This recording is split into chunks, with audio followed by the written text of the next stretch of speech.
The North Atlantic, 14th of February 1942. The sea is black and brutal, rolling in heavy swells, beneath a sky that offers no light, no mercy, and no comfort. Aboard HMS Westcott, a Type W destroyer, cutting through waters some 400 miles southwest of Iceland, a young sonar operator named Petty Officer Thomas Briggs presses his headphones tighter against his ears. There is something down there. Not a whale, not a rock formation. Something that breathes, something mechanical, deliberate, and hostile. The contact is firm. 40 meters below the surface, a German U-boat is running silent. Her captain holding his breath, ordering his crew not to move, not to cough, not even to blink. He has survived 7 patrols. He has sent 4 Allied vessels to the bottom of the sea. He is not afraid of British destroyers. He is not afraid of depth charges. He has evaded them before, easily, almost contemptuously, because he knows precisely what they can do, and more importantly, what they cannot. What he does not know is that the drums being rolled off the stern of HMS Westcott that evening are not the depth charges he remembers.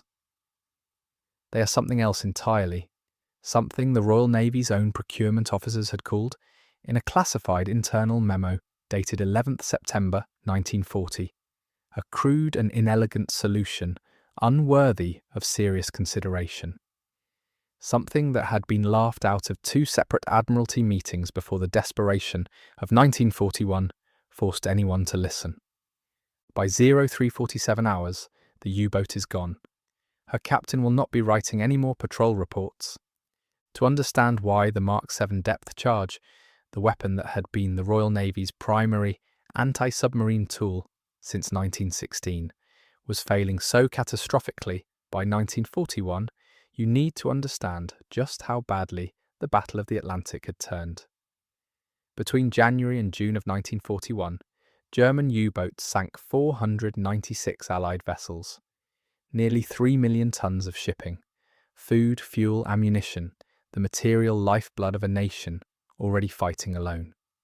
Winston Churchill would later write that the only thing that truly frightened him during the war was the U-boat peril. He was not being theatrical. The Mark 7 could carry 130 kilograms of amatol explosive and was designed to detonate at preset depths using a hydrostatic pistol, a pressure-activated mechanism that triggered the charge when water pressure reached a certain threshold. In theory, this was elegant.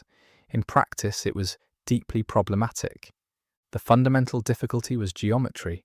A U-boat under attack would dive steeply and alter course the moment she heard ASDIC pings. By the time a surface vessel had passed over the contact point, altered course, lined up for a run, and rolled her charges off the stern, the target had typically moved between 150 and 300 meters from where the ASDIC had last held her. The Mark 7's lethal radius, the distance within which an explosion would cause fatal structural damage, was approximately 6 meters. 6 meters, in an ocean, against a target travelling at up to 8 knots on an unpredictable heading. The mathematics were humiliating. Estimates from 1941 suggest it required an average of 43 depth charge attacks to sink a single U-boat. Some analysts placed the figure closer to 60. Meanwhile, Dönitz's wolf packs were finding the convoys with hideous regularity, and British shipyards could not replace hulls fast enough to compensate. Something had to change. The question was what? The answer came not from the Admiralty's main weapons development divisions, but from a smaller, less celebrated corner of the British scientific establishment, the Directorate of Miscellaneous Weapons Development, known to its members, with typical British understatement, simply as DMWD. Based initially at Whitehall before moving operational testing to sites along the Scottish coast, this organisation had been assembled to consider ideas that more orthodox bodies had dismissed.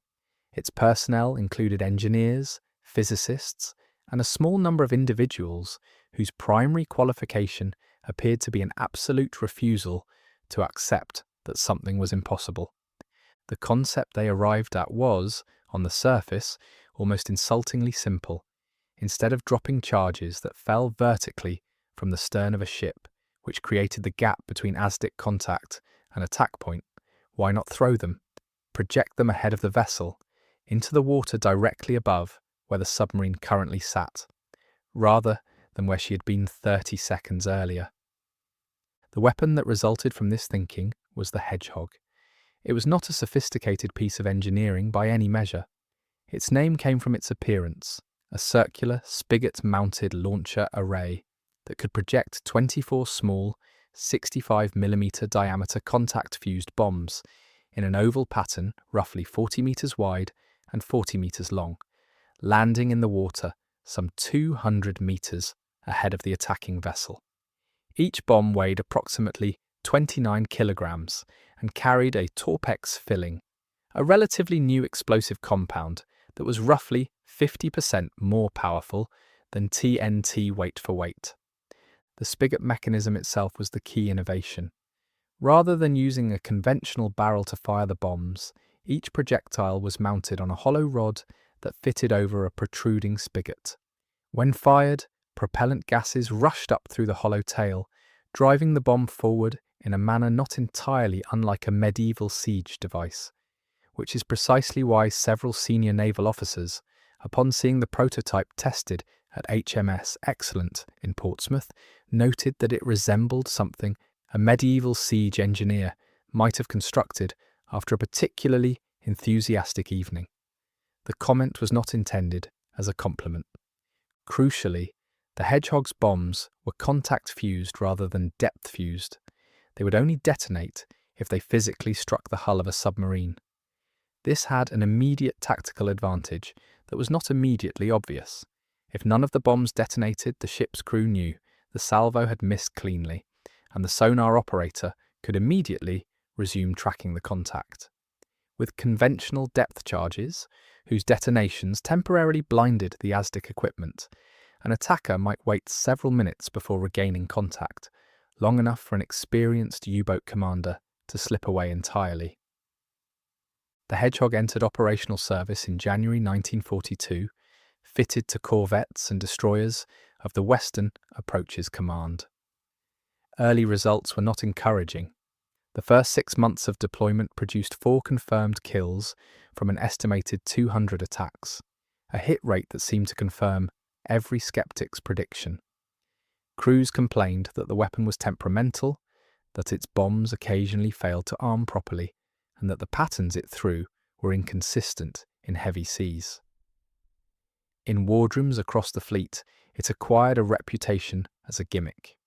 What changed the calculation was not the weapon itself, but the tactics built around it, combined with improvements to the ASDIC training that accompanied its introduction. Crews who learned to hold their sonar contact throughout an attack run, rather than losing it in the final critical seconds, as was common with stern charge attacks, began to find that the Hedgehog's mathematics were different. Better. When you knew where the target was at the moment of firing, the probability calculus shifted dramatically in the attacker's favour. If you are finding this interesting, a quick subscribe helps more than you know. By the latter half of 1943, as crew experience accumulated and targeting procedures were refined, HMS Escapade achieved 3 kills in 41 days. The sloop HMS Starling, operating under the legendary Captain Frederick Walker in the 2nd Support Group, would use Hedgehog as part of an integrated attack doctrine that saw his group sink 14 U-boats in just over a year of operations. Walker himself, by the time of his death from exhaustion in July 1944, was the most successful anti-submarine commander in British naval history. Records of individual Hedgehog attacks remain partially classified. An exact attribution across the full operational record is disputed by naval historians. However, current estimates suggest the weapon was responsible for contributing to between 40 and 50 confirmed U-boat kills across its service life, with a hit-to-kill ratio, once crews became experienced with it, of approximately 1 kill for every 5 attack runs. Compare that original 43 attacks per kill figure for conventional depth charges, and the magnitude of the improvement becomes viscerally clear. The Germans were not unaware of the Hedgehog's existence. By mid-1943, recovered salvage from destroyed escorts and intelligence from agents had given the Kriegsmarine's technical staff a reasonable understanding of the weapon's basic principles. What they found more difficult to copy was the organisational context in which it operated, the training infrastructure, the tactical doctrine, the integration with improved radar and ASDIC that made the weapon genuinely effective. The Germans did develop their own forward-throwing anti-submarine weapons, most notably the submarine mortar, but these entered service too late and in insufficient numbers to affect the broader trajectory of the Battle of the Atlantic. By May 1943, the month that naval historians have called Black May for the losses suffered by the U-boat arm, the combination of new Allied tactics, improved technology, and weapons like the Hedgehog had decisively shifted the strategic balance. The Americans, who had initially declined to adopt the Hedgehog in favour of their own stern charge patterns, eventually reversed course. The US Navy began fitting Hedgehog to destroyer escorts from 1943 onwards, with production in American yards eventually exceeding British output. The concept of the forward-throwing anti-submarine weapon, dismissed as crude and inelegant in 1940, had become the design philosophy that shaped naval anti-submarine warfare for the next 3 decades. There is a certain satisfaction in the fact that a weapon laughed out of 2 Admiralty meetings went on to fundamentally change how navies hunt submarines. Not because of sophisticated engineering or vast industrial investment, but because a small group of stubborn men with modest resources asked a different question. Not, how do we make the existing weapon better, but why are we throwing it in the wrong direction? The Hedgehog's influence did not end with the Second World War. The principle of the forward-throwing, contact-fused anti-submarine projectile was directly inherited by the Squid, a 3-barreled successor capable of firing full-sized depth charges ahead of an attacking vessel, which entered service in 1943 and proved even more lethal.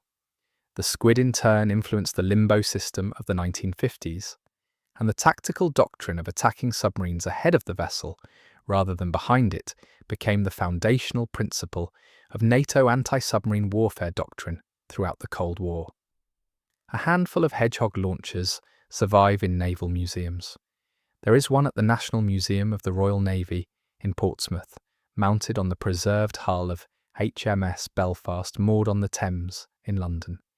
It sits there in weathered, utilitarian metal, not particularly imposing, not obviously the instrument of anything consequential.